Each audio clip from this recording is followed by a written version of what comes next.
Funding for this program was provided by the Annenberg CPB project.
Everybody likes to talk about the weather.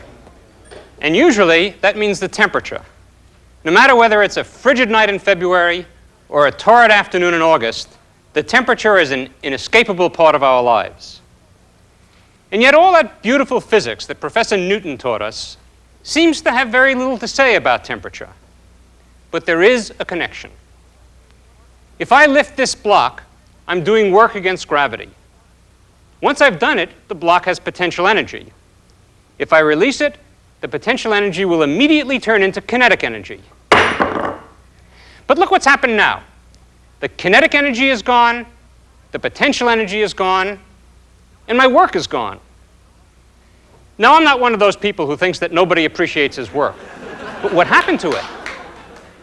The answer is it turned into heat, the random motions of atoms and molecules.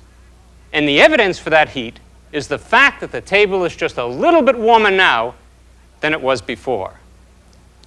And so, there is some connection between temperature and the motion of atoms and molecules. And that connection is our story for today.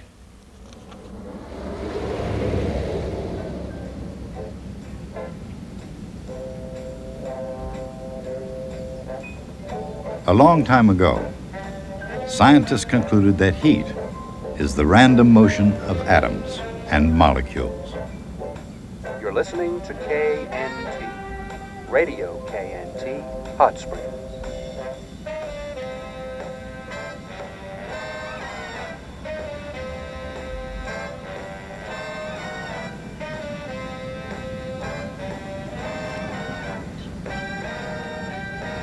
But the average person doesn't need science to tell him when it's hot or when it's cool.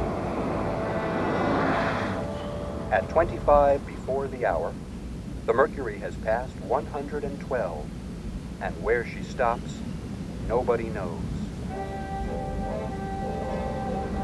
But let's get back to the mellow sounds. Brought to you this afternoon by Packard, the motor car of distinction.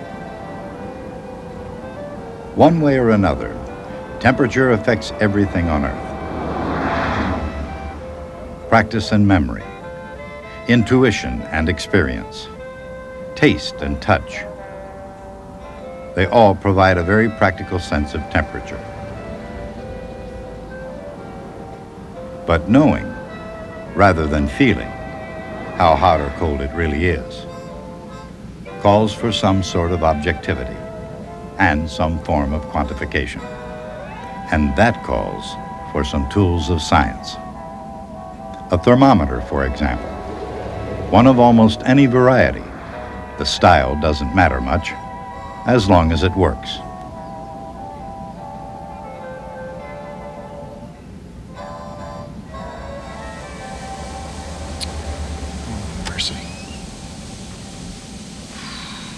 Finding an accurate means of measuring temperature can be a challenge.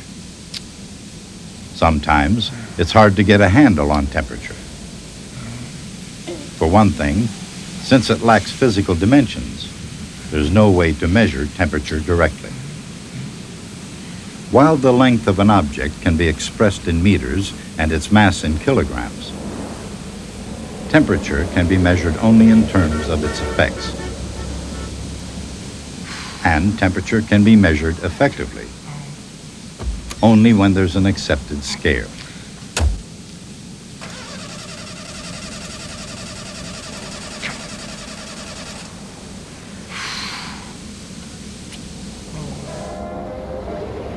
Whether seen on a Fahrenheit scale, which is still the predominant way to view it in the United States, or on a Celsius scale, temperature scales are effective scientific scales because they offer standards for comparison.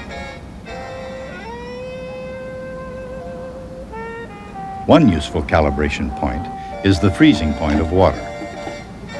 On the Celsius scale, water freezes at 0 degrees. On the Fahrenheit scale, it freezes at 32 degrees. Another reliable calibration point is the boiling point of water.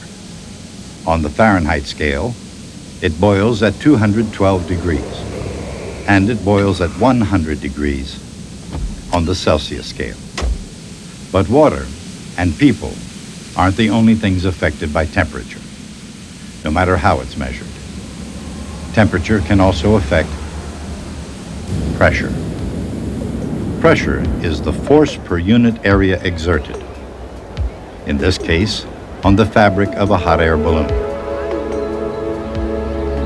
Obviously, pressure is affected by heat, but that's not the only way to blow up a balloon.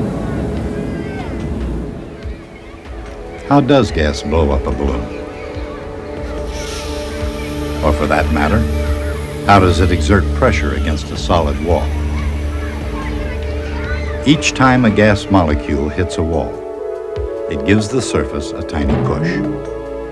And of course, by bouncing off the wall, the molecule changes its momentum.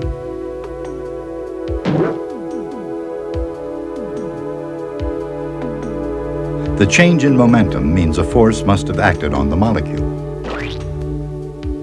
And of course, that means the reverse force must have acted on the wall.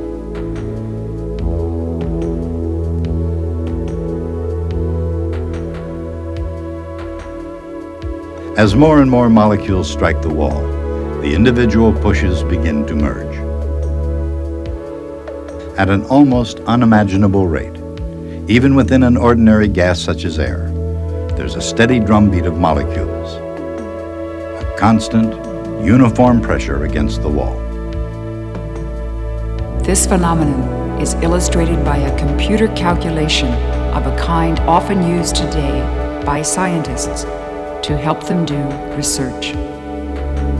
In this case, the piston and each atom are programmed to obey Newton's laws and then set free.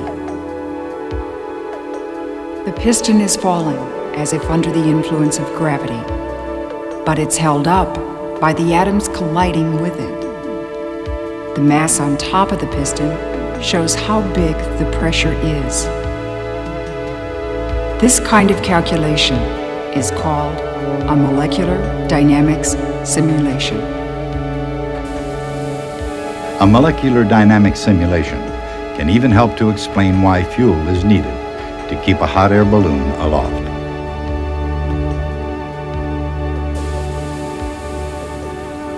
Heat is the energy of random motions of atoms and molecules. Heating a gas increases the kinetic energy of all the molecules. When a gas is hotter, each collision exerts a greater pressure on the wall. That's why heating a gas increases its pressure. Or conversely, that's why it takes less gas to maintain the same pressure.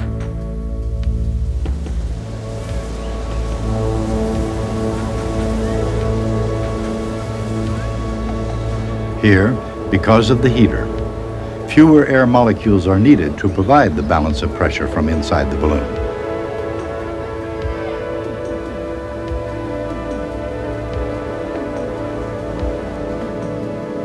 It weighs less than the same volume of air would, and that's what gives the balloon its buoyant spirit. In the spirit of science, reduced to its essence, it all comes down to force and momentum, action and reaction. Isaac Newton wrote the book on force, momentum, action and reaction, and the book had something to say about the pressure and volume of a gas. In fact, what it said proved to be surprising, because it proved that even the great Sir Isaac could be wrong. The correct explanation, firmly based on Newton's laws of mechanics, but not on Newton's theory of gases, was provided by 19th century scientists named Joule, Maxwell, and Boltzmann. Expressed in modern terms, they found that the pressure in a gas is proportional to the number of molecules and inversely proportional to the volume. And it's also proportional to the average kinetic energy of a molecule. By applying Newton's laws of motion to the individual gas molecules, they found that the constant of proportionality is simply 2/3. This great theoretical insight came in response to an ever-expanding experimental knowledge about the nature of gases. In the 1600s, when the dividing line was thin indeed between science and witchcraft, it took an unusual researcher to rise to the challenge of invisible gases. He was a chemist as well as a physicist, often accused of putting too much physics into his chemistry. His name was Robert Boyle. For a decade and a half, he worked in his laboratory at Oxford. More than his contemporary, Isaac Newton, Boyle's approach was ahead of his time. He hired assistants and emphasized the scientific method. But unlike Newton, Boyle was accessible to the public. Until his death in 1691, London society came to view Robert Boyle as one of the more popular scientists of the day. Boyle was one of the first scientists to practice the quantitative approach. He noted everything in detail, which permitted others to repeat, to verify, and to advance his research. Boyle's practice became universal and universally practiced as the scientific method. For the most part, then, Robert Boyle went about his scientific business with the greatest care. And in doing so, he discovered that at a fixed temperature, the product of the pressure and the volume of a gas is nearly constant. As long as the temperature of a sample of gas remains unchanged, the pressure is inversely proportional to the volume. The experimental equation, PV equals a constant, is known as Boyle's law. The application of mechanics to the properties of a gas explain the inner meaning of that law. The constant in Boyle's law is equal to 2/3 the number of molecules times the average kinetic energy per molecule. In other words, PV is proportional to the total kinetic energy of all the molecules of the gas. That kinetic energy is a form of heat. Therefore, heating a gas either causes its pressure to rise or its volume to expand. And heating a gas can also cause its temperature to rise. So temperature is related to pressure and volume. But how? How indeed, wondered Monsieur Jacques-Alexandre César Charles. Charles was intrigued by the hot air balloon flights of the famous Montgolfier brothers, the pioneers of hot air ballooning. On December 1st, 1783, Charles took the second balloon flight in history. And as a pioneer in science as well as space, he began experiments to explore the nature of gases. Charles's curiosity led him to the discovery that all gases expand by the same amount, with a given rise in temperature. Charles discussed his lofty but unpublished discoveries with Joseph Louis Gay-Lussac, another French scientist and balloon enthusiast who was now able to soar to new heights, an altitude of 4 miles.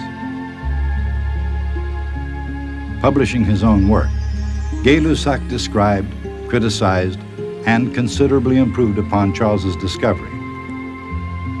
At a given pressure, the volume of a gas, any gas, changes by the same fraction for each degree rise in temperature. If that behavior remained true, there could be a temperature so low that a gas would occupy no volume at all. As the gas warmed, its volume would increase in proportion to the temperature.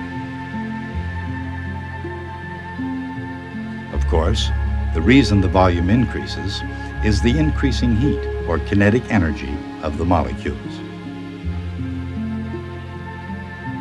This idea led to a new concept of temperature itself. It would have an absolute meaning based on the universal properties of gases. And absolute zero, the lowest possible temperature, would be the temperature at which a gas would be entirely without heat. According to Charles and Gay-Lussac, absolute zero would occur at 273 degrees below 0 Celsius, or 459 degrees below 0 Fahrenheit. The idea of an absolute temperature was given its final form by Lord Kelvin, for whom the absolute or Kelvin temperature scale is named.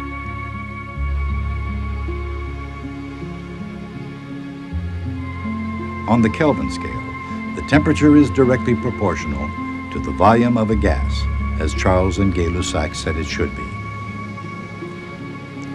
But twice as much gas must occupy twice the volume. In other words, volume must also be proportional to the number of molecules of gas.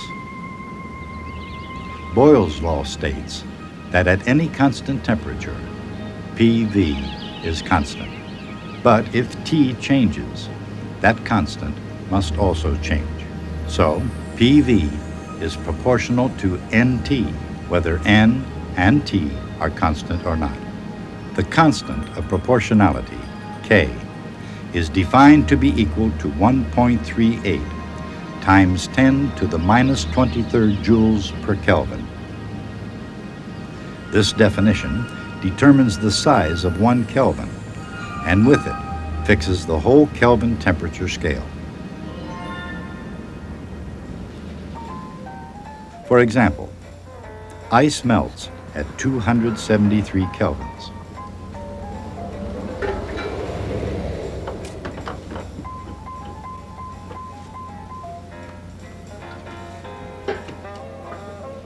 And the boiling point of water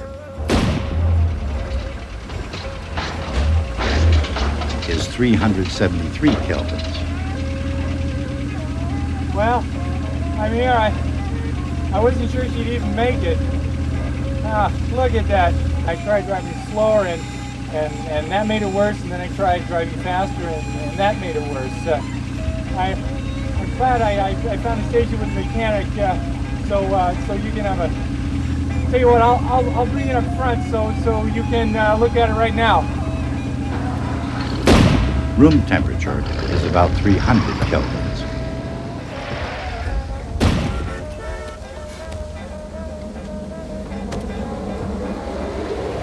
Oh, mercy.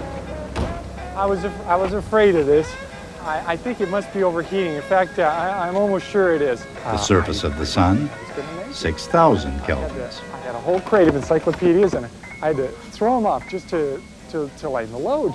I'm so happy that I found this here and you, because you're the mechanic. And the temperature deep within the sun's core is 15 million kelvins. The place isn't too busy either. Boy, you look like you fixed about 100 cars already today. Why don't you check it out? I've been working here in town. You know, the people are really friendly, but the houses are so far apart. It's a lot worse than I thought it was going to be. Oh, little boy, please don't do that. Please don't. This car is having a very hard time as it is. Thank you so much. If you can go ahead and do your work, I'm going to have to call my boss. I had Closer to the Earth, the experiments of Charles and Gay-Lussac suggested that since gas can be compressed, gases must be composed of discrete particles separated by a void.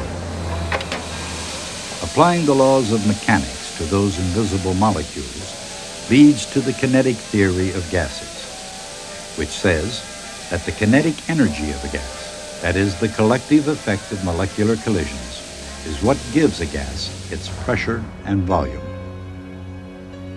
But pressure times volume is also related to the absolute temperature. And so at last, there's a direct and simple relationship between temperature and heat. The absolute temperature is given by 2/3 the mean average kinetic energy of one molecule of gas. And of course, heat in a gas is just the average kinetic energy of its molecules. In other words, heat and temperature can be related to a mechanical property, the kinetic energy, of individual molecules of gas.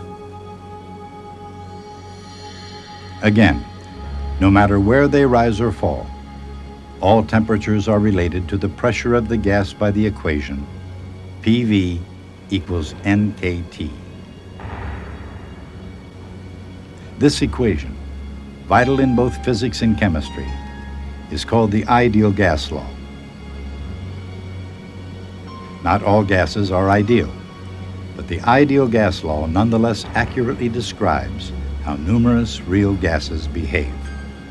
More than a mere definition of the absolute temperature scale, it expresses both Boyle's law and Charles's law.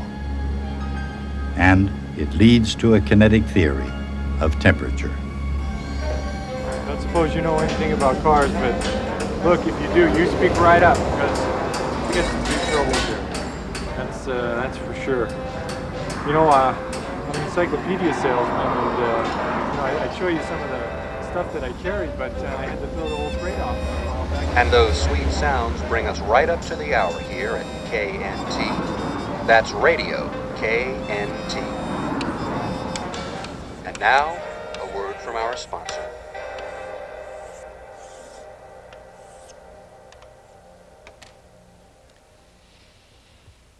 In the United States, we use something called the Fahrenheit temperature scale. I've heard lots of silly stories about how that scale came into being. Let me tell you how it really happened. Daniel Fahrenheit was not a scientist at all.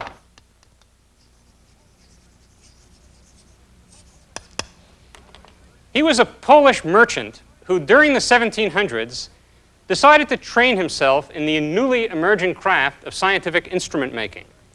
And being very clever, he saw a future in calibrated thermometers. He heard that a Danish astronomer named Olaus Rømer knew how to do the job. And so he traveled to Denmark to see how Rømer calibrated his thermometers. Now, Rømer had invented a temperature scale of his own, which, like that of Celsius, was based on the freezing point and the boiling point of water. But the scale had a number of differences from Celsius. First of all, Rømer based his scale on 0 to 60 degrees rather than 0 to 100. The 0 to 60 degrees probably had something to do with the degrees in a circle. The second difference was that Rømer didn't like negative numbers, and so in order to avoid them, when he dipped his thermometer in freezing water, in water and ice, and made a mark on it, he didn't mark that as 0 degrees, but rather as 7.5 degrees, leaving 1/8 of his scale below that. Now, on the day that Fahrenheit came to watch Rømer calibrate his thermometer, Rømer was making thermometers to be used for meteorological purposes, for the weather. And if you're going to make a thermometer for meteorological purposes, it's not convenient to have one that reads from the freezing point of water to the boiling point of water because the weather seldom gets this hot. And so what Roma did was to make one mark at the freezing point, and for the other mark, he measured human body temperature. And when he had found that mark, he called that 22.5 degrees. And that was the basic scale that Fahrenheit adopted. But Fahrenheit didn't like fractions. So when he made his own thermometers, he multiplied everything by 4. And now the scale was 30 degrees to 90 degrees from the freezing point to blood temperature. Then he made another change. He decided that it would be more convenient to have 64 degrees between these 2 points instead of 60. The reason is a good instrument maker's reason. He had to engrave single-degree marks on his thermometer. If it was 64 degrees between his 2 calibration points, then he would divide it in half and in half again and again 6 times, and he would have it down exactly to 1 degree markings. So he shifted his temperature scale once more to make it 32 degrees to 96, a difference of 64. Then using that thermometer, he measured the temperature of boiling water somewhat inaccurately, not very well, and he decided that it was 212 degrees. Later on, after he died, 212 degrees was defined to be the temperature of boiling water, and that shifted the temperature of the body a little bit. It's really 98.6 degrees. And that's how the Fahrenheit scale came into being. Now you might ask, which of these temperature scales is the best one? That's a silly question. The Kelvin scale, or absolute scale, is the one that's used by scientists. The Celsius scale is almost ideal for cooking because it's based on the temperature of boiling water in an open pot. And the Fahrenheit scale, which has 0 to 100 degrees as the range of normal weather temperatures, is almost perfect if you want to talk about the weather. Well, that's it. Don't forget your galoshes. I'll see you next time.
Funding for this program was provided by the Annenberg CPB project.